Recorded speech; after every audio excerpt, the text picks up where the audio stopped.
We are Rogue Media Sports. A match week filled with so many questions. Is this the worst Manchester United team ever? Can Liverpool go all the way to win it? And can Arsenal still win the league? All the answers on Minor Football Fans podcast. Let's go!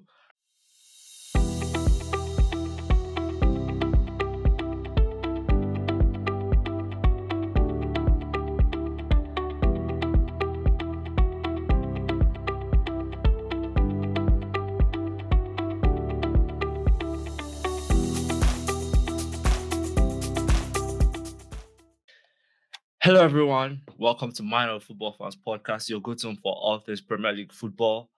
I hope you all had an amazing weekend. I'm David, as always. Good to be here with you all. Thank you so much for tuning in. Thanks so much for joining us. We appreciate you all so much.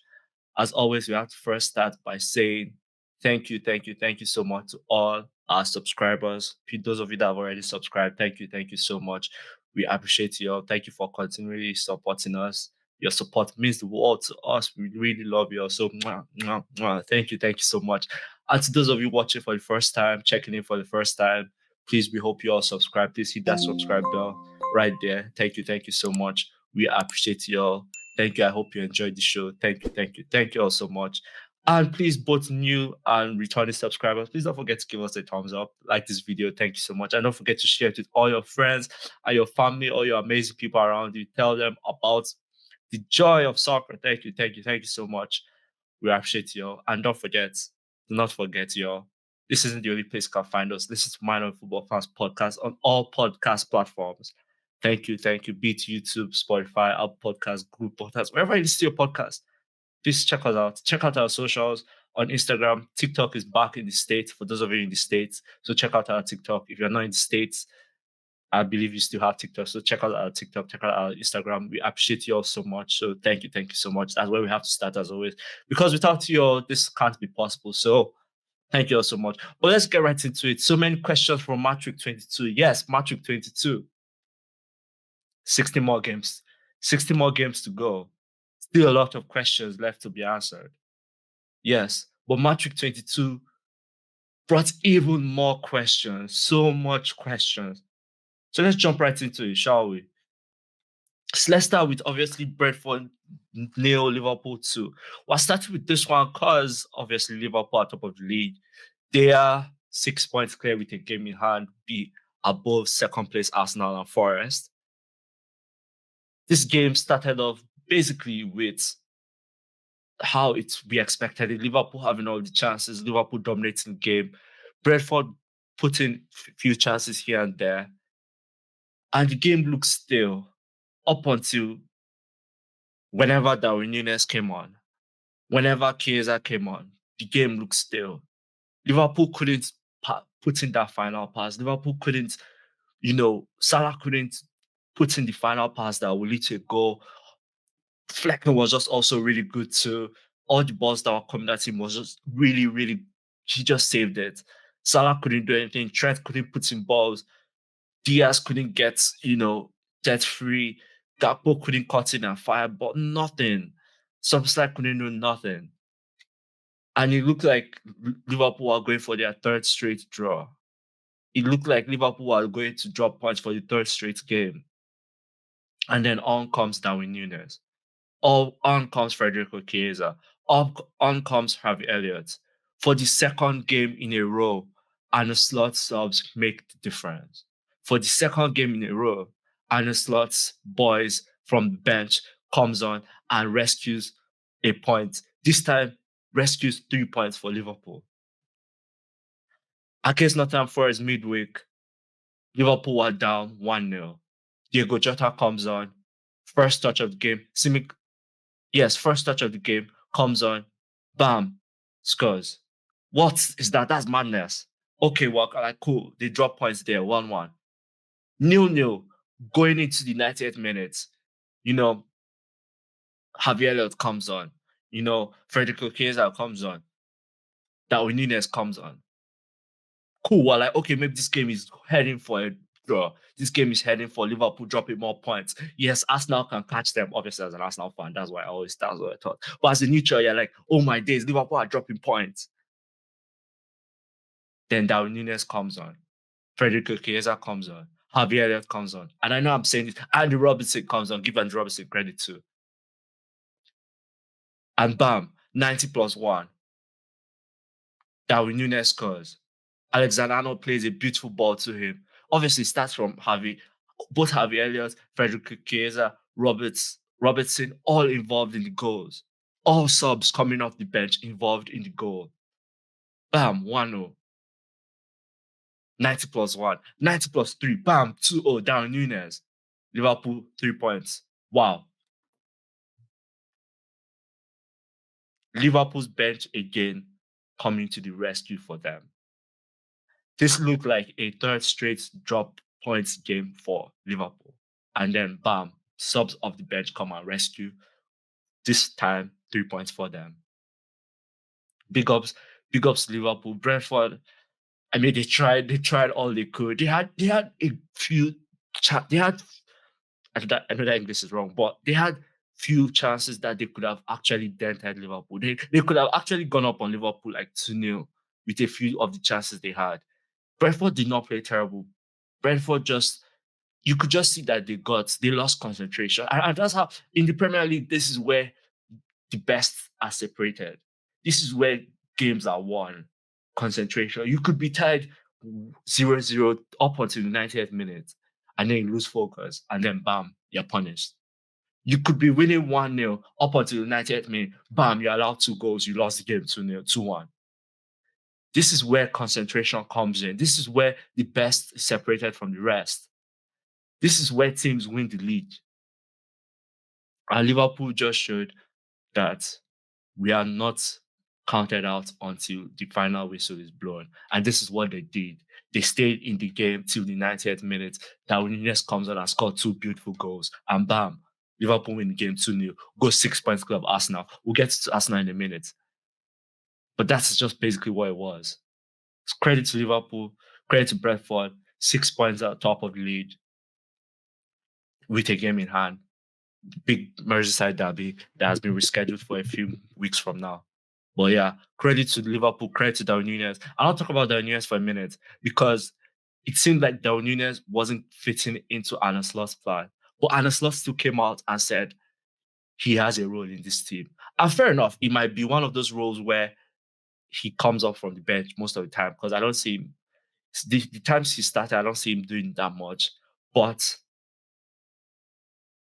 of the role of the bench, I think is a big one. And I think that kind of suits him. And I think this is what will help him. And Liverpool will need him big time. Because Liverpool did not play the greatest of football. Liverpool did not look the dominant side they have looked pretty much all season. But then Darwin Nunez comes off the bench and scores 2 fantastic goals and they win the game. Bam. Brentford 0, Liverpool 2. Big ups to Liverpool, big ups to Darwin Nunez. Moving on to another big storyline. Arsenal 2, Aston Villa 2. Oh my days. I don't know where to start with this one. Words can't express how I feel concerning this game. I'm so grateful that I'm not allowed the emotions of this game. Like that one fan that after the game just sat in the stands. I was just like, what if? What if? I'm going to start this game by saying Arsenal need help. Mikel Arteta needs help. This is no excuse for drawing this game, but I'm just saying Arsenal need help. Mikel Arteta needs help. The big storyline, the big question from after this game is, can Arsenal still win the league? Prior to Liverpool winning that game, everyone thought, okay, Liverpool drop points here. Third straight game, they drop points. Arsenal win this game and they cut the gap to what? Was it 4 points? No, they cut the gap to 2 because obviously Liverpool were going for a draw. But then Liverpool won and they were like, okay, cut this gap to 4 points. Obviously, with Liverpool having a game in hand. That's much more manageable than 6 points with Liverpool having a game in hand. Okay, good. Arsenal coming to this game against Villa. They dominate from minute 1. Villa couldn't see the ball. Villa couldn't do nothing. Villa couldn't get it away from their half. And obviously, as the game went on, they started to get rhythm, they started to get momentum, and the game started becoming balanced. But the first 5, 7, 10 minutes of the game, the Aston Villa could not see the ball. Aston Villa could not get out of their own half. Aston Villa could do nothing. The game keeps going. Trossard has the ball on the left wing, puts in a skill here and there, gets past his defender, puts in a good ball, and Martinelli free tap it. And Martinez tried to save it, but it goes over the line. Goal line technology comes in and he's a goal. 1-0. Arsenal keep going. Arsenal dominating. Second half comes and everyone's like, for Arsenal to have this game in the bag, Arsenal need to score another. Bam, the same thing. Trossard does the same thing again and gets the ball over and Havertz fires it bottom corner. 2-0, Arsenal are cruising. Arsenal keep going and keep going. Then bam. Well, before the second goal, Aston Villa make a sub. They bring in Lucas Digne. Bam, they keep going. Lucas Digne has space. And he crosses the ball in. I don't know what Mikel Moreno is doing. I don't know what he's thinking. Again, concentration. Concentration is what loses you games. And he lets Youri Tielemans. Youri Tielemans doesn't even score headers. Anyways, he lets Youri Tielemans get in the ball and amazing header. Beautiful cross, amazing finish by Youri Tielemans. 2-1. We keep going. They are probing. Arsenal is trying to get on the front foot again, and they keep going. And then a free kick. Oh, no, it was a corner, I think, that they just happened to recycle. And then Martin Cash crosses it in. And freaking Oli Watkins is wide open. Wide open just to tap it. He could have, obviously, I feel David Raya could have said, but I'm not even blaming David Raya for that. Who was marking Oli Watkins? Concentration. 8 minutes lapse of concentration cost Arsenal this game. 8 minutes. I blame Mikel Moreno for the first goal. I don't know who I'll blame for the second goal. I feel it's Thomas Partey because I think he was meant to be marking Oli Watkins. I don't really know precisely. But 8 minutes lapse of concentration cost Arsenal this game. Cost Arsenal to drop massive 2 points.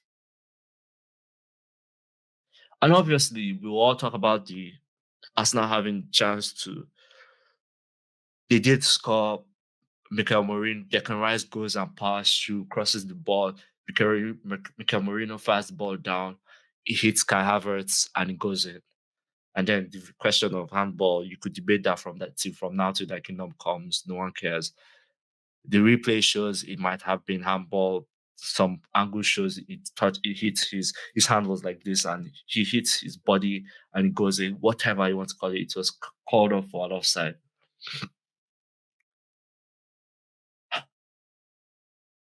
Can Arsenal still win the league?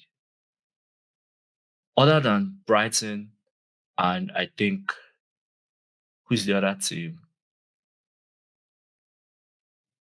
I can't remember at the top of my head what the other team. And I think Everton. Other than Brighton and Everton, no team has drawn more games than Arsenal this season. Yeah, other than Brighton and Crystal Palace, not Everton, I apologize for that. Other than Crystal Palace and Brighton, no team has drawn more games than Arsenal this season. 8 drawn games. 8 drawn games. That's 16 points dropped. 16 points dropped. Game against Brighton, 1-0 up. You draw that. Game against Chelsea, 1-0 up. You draw that. Game against Manchester City, 2-1 up. You draw that. Game against Brighton again, 2-1 up. You draw that. Game against Aston Villa, 2-2, 2-1 up. It's 2-0 up. You draw that. So 5 games, that is 10 points dropped from winning positions. 10 points dropped from, and I'm probably even, I can't even think of the other results that they have drawn that were from winning positions right now. I can't think of them right now. But 10 points, 16 points altogether points dropped. That is enough to be ahead. You can literally win the league with 2 points dropped. Can Arsenal still win the league? I don't know. I know I gave a bold prediction by saying, but come May 2025, Arsenal will hoist the trophy. I don't know. As an Arsenal fan, I don't know. I'm worried And I want to touch on something else again. Bench. And this is why I said Mikel Arteta needs help. Bench. Look at the bench. We know Saka is injured. Saka has been overplayed. Saka has literally not had rest since. I can't remember the last time he had rest. Bro has just been playing from one competition to another. He literally leaves the Premier League, goes to Euros, comes back to the Premier League, plays every game. Like it's just a lot for him, and then he gets injured. Then you have Gabriel Jesus injured, pretty much done for the rest of the season. Sterling lacking confidence, comes on, he can't even take. He beat Lucas Day once, but other than that, he looked like he was lacking confidence. Saliba injured, Calafiori injured, Ben White injured. Squad so thin. Mikel Arteta needs help. I look at Liverpool game. Liverpool are bringing in this caliber of players, Darwin Nunez, bringing Robertson, bringing Harvey Elliott. They still have Curtis Jones. I think Curtis Jones still comes on. Players that can literally change the game for you. Look at Villa. Villa bringing they still have Bailey. They have John Duran. They bring in Lucas Digne. They have the new guy they signed from Dortmund. I forget what his name is. Something Marlin. They have this caliber of players to bring off the bench. Arsenal have Zinchenko, have Tierney, have what's his name? Jorginho. No knock on Jorginho. Jorginho is my dude. Squad so thin. Ethan Waneri injured. Arsenal need help. Mikel Arteta needs help. We need to go. And I know this January transfer window is hard. I know it's so hard. I know it's so hard to go in and get players because it's so hard for teams to let players go mid-season. And I know this is just me ranting here and there, but he needs help. And I know it's hard. I don't know how it will go. I don't know which way to go, but they need help. He needs help. Can Arsenal still win the league? I don't know. Credit to Aston Villa for coming back. It looked like Aston Villa, this game was done. But credit to them, they came back. Big ups to Watkins. Watkins was almost, literally, he was about to be subbed off. I'm pretty sure if he hadn't scored that goal, or if there was the ball had gone out at that before Maticas crosses that ball, Watkins would have subbed off. But credit to him, credit that the ball did not go out and he wasn't subbed off and he scored. So big ups to Aston Villa. Moving on. Manchester United won, Brighton 3. Manchester United, there are a few teams now that own Manchester United. Brighton is one, Bournemouth being the other. Back-to-back seasons of Brighton going to Old Trafford and getting a result there. I don't mean drawing the game. I mean actually getting a result.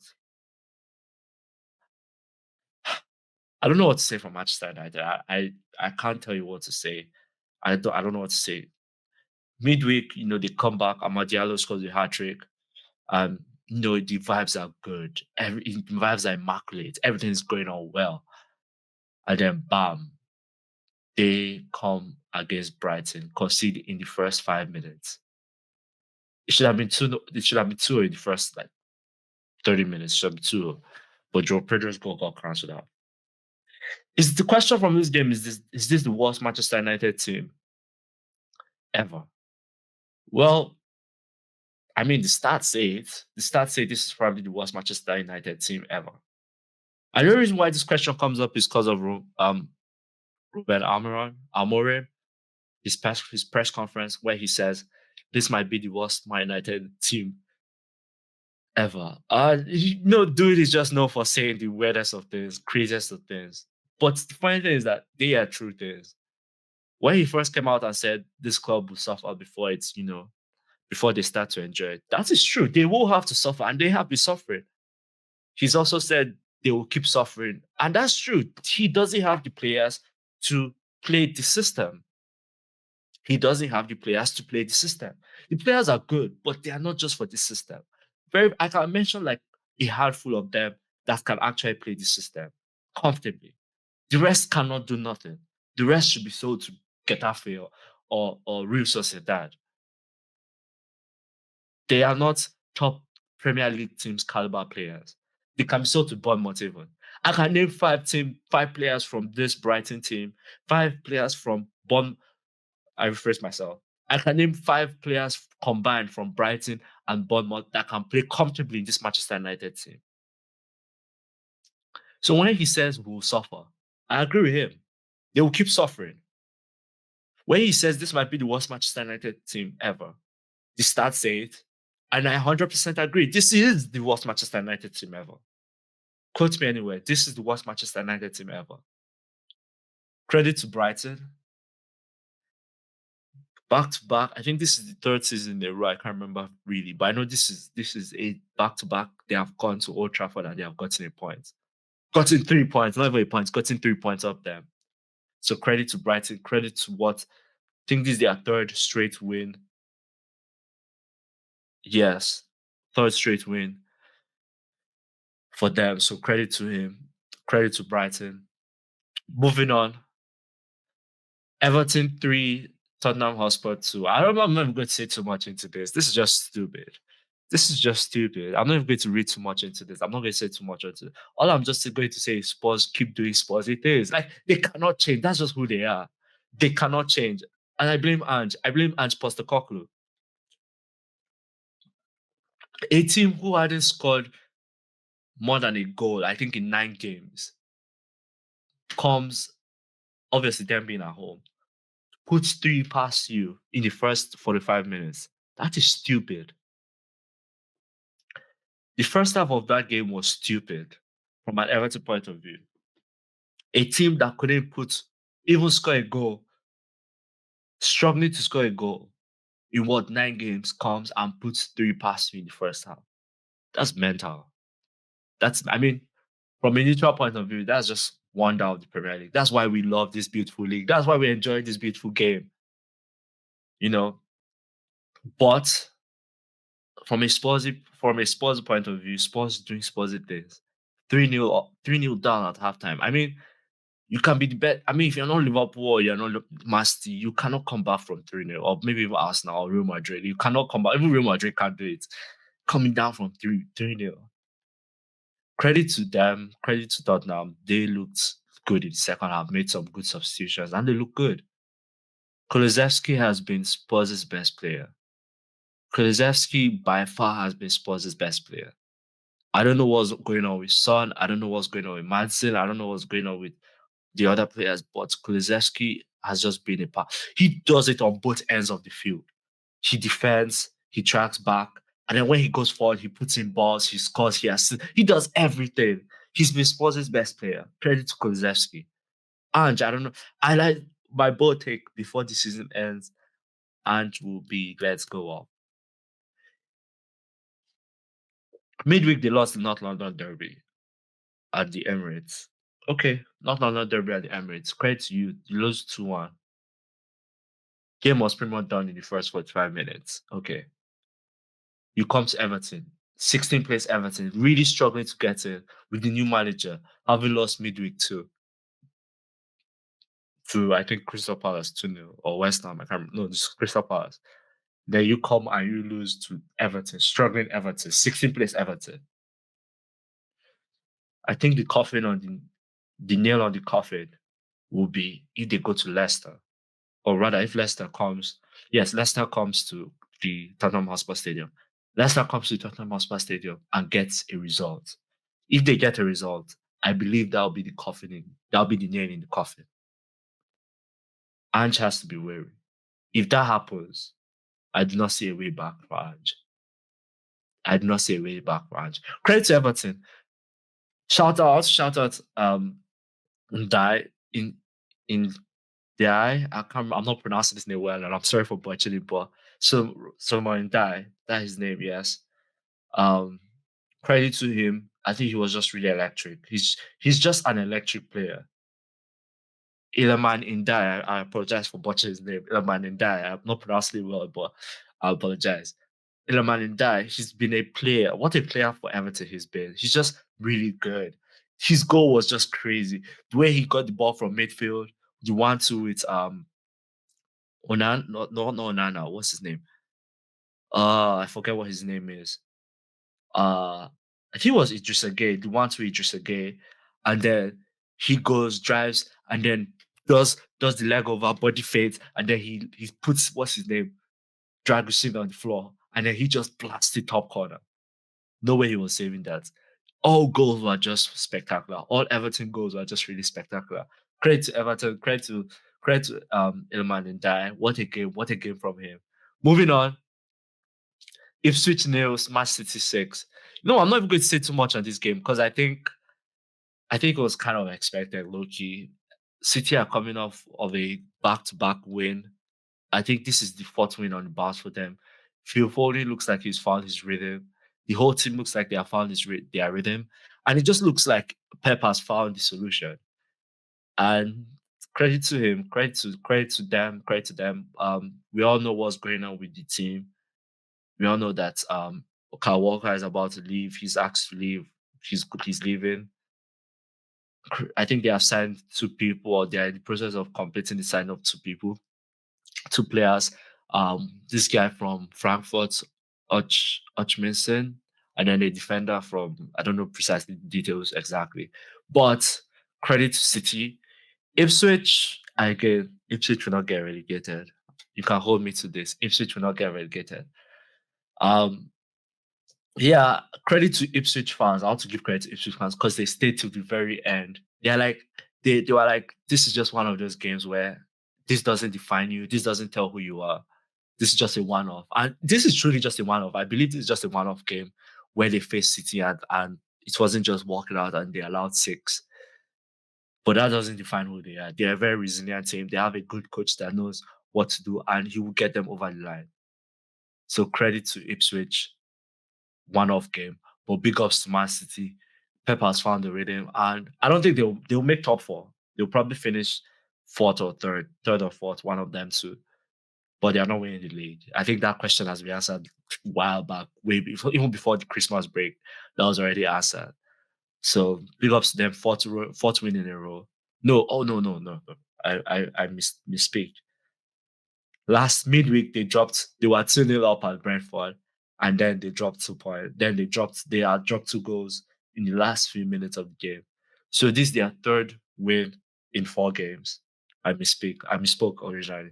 Yes, third win in 4 games. But big ups to them. It looks like they have found the rhythm. Moving on, talk about other results before we head out of here. Leicester 0, Fulham 2. 7th defeat in a row for Leicester. It's not looking good for my boy Rod Van Nistelrooy. I was so ecstatic when he got the job, but it's not looking good. You can't be losing 7 on the bounce. That is terrible. If this was any other club, they would have probably sacked you by now. But 7 on the bounce, that is mental. If they don't, I also believe if they do not go to Spurs and get a result, he'll probably be sacked. He'll probably be sacked. I think the problem is they can't just keep a clean sheet to give them a chance. I mean, they're also not scoring goals. Vardy had a wonderful chance and they missed it, and he missed it. It's just weird for them. So I believe if they do not get a result at Spurs, he's probably going to get the letter, and he's going to be done with it. But credit to Fulham. Fulham are just coasting. Big ups to Fulham. Fulham are coasting. Love my boy Smith Rowe on the score sheets. Really love it for him. Moving on. West Ham 0, Crystal Palace 2. My prediction finally coming true of our performance of the season, Crystal Palace. And I'm sticking to it. The results are finally coming. The wins are finally coming. Big ups to Crystal Palace. West Ham bringing back Graham Potter. Yes, there were some managerial changes while we were away. West Ham appointing, Graham Potter. Everton appointing David Moyes. Yeah, so big ups to Crystal Palace. West Ham, second defeat in 3 games for the new boss. They need players back. That's what I'll say for West Ham. But Crystal Palace, big ups to Crystal Palace. My prediction finally coming true. Yes. Moving on, Forest 2, Southampton. Sorry, Forest 3, Southampton 2. What a goal line clearance by Ola Aina. What a clearance. To be honest, Forest should have been 4-1, 4-2. Forest should have won this game 4-2. Then I'm going to be frank. The goal that this guy, Milinkovic, that he scored and that got called for offside because Chris Wood, that was just BS. That was just a BS call. Credit to Forest. Southampton, credit to you also for trying to fight back. And, they almost pulled it through. If not for that goal line clearance from Ola Aina, I think they could have actually gotten a point from this game. But big ups to Forest. level on points with Arsenal for the second place. Obviously, Arsenal goal difference bigger than Forest. Forest dream season continuing. I think this is their 8th game undefeated, if I remember, or 12th game undefeated. I can't remember. Kind of thing. Something like that. 8 or 12 games. Yeah, 8 games undefeated. Big ups to them. Big ups to Forest. Dream season continuing. I don't know how long it will last, but I'm just going to keep riding the wave. Keep riding the wave. Chris Wood scoring goals for fun. Hudson Odoi scoring. Everyone is just in sync. Defense, offense. Everyone is just. Yeah, keeper. What's his name? Why am I blanking? Why am I blanking on his name right now? Uh, ooh, Sells. Yeah, Sells. Having the season of his life. Big ups to him. Big ups to Southampton. Oh no. Big ups to Forest. Credit to Southampton for giving it a good goal. I think the season was already done. I've said this earlier and I'll say it again. The season is already done for Southampton. They are going back down. They are going back down. Anyways, last but not least, Newcastle 1, Bournemouth 4. Shout out to Bournemouth. Bournemouth! Dream season ongoing for them again. Same thing with Forest. Going to St. James Park to face an informed Newcastle. Newcastle that hadn't lost a game in since like November. Informed, beating Arsenal in the League Cup. Then went on, beat one midweek. They were the most informed team in the Premier League. Alexander Isak was the most informed striker in the Premier League. And then Bournemouth were like, no, sit your behind down. And they went in, rode up to St. James Park. Justin Kluivert putting in a hat-trick. Big ups to Justin Kluivert. Shout out to Justin Kluivert. What a game from him. What a game from Bournemouth. And they realized doing big things at Bournemouth. He's doing big things at Bournemouth. I don't want to spend one time here, but I just want to shout out Bournemouth. They are yeah, big ups to Bournemouth. What a game for Bournemouth. Shutting down Newcastle, St. James Park. Arsenal, take note. You need to do this. Return leg of the League Cup semi-final. You need to do this. Bournemouth did it. Why can't you do it? Go to St. James Park, put 3 past there without reply. Anyways, not to make this about Arsenal. But shout out to Bournemouth. Newcastle, it is what it is. Quite pissing. I don't have Isak in my FPL, but that's good because he did score. So that's good. But shout out again, Justin Kluivert. Hattrick, second hat-trick of the season. Big ups to him. I think he has 10 goals this season or 9 goals this season. Big ups to having the season of his life. And Areola, very soon, with the way he's going with this Bournemouth thing, some teams might be coming. Some teams might be coming for him. And Areola, some teams might be coming for you. Anyways, that brings us to the end of this episode, precisely that. But that doesn't mean the match week is over. There's still one more game. Chelsea hosts Wolves at Stamford Bridge. By the time this episode drops, Chelsea would have played Wolves. I have Chelsea winning that game. Yes, their results lately have been skanky, but I have them winning this game. I might be wrong. But yeah, that brings us to the end of this episode. I hope you all enjoyed it. This episode saw big questions pop up. Can Liverpool go all the way to win the league? Can Arsenal catch up and maybe pull an offset on Liverpool? Is this the worst Manchester United team ever? Some might say yes, some might say no. I definitely say yes. And can Forest and Bournemouth's dream season keep going? Spursy, just keep doing Spursy things. Thank you all so much for listening. Don't forget, if you are new to the channel, please subscribe, hit that subscribe bell, and then hit the notification button so that you'll be notified when we get new episodes. And if you are a returner to the show, thank you all so much. Don't forget, please, new and returning subscribers, please don't forget to give us a thumbs up. Thank you all so much. We love you all. We thank you so much.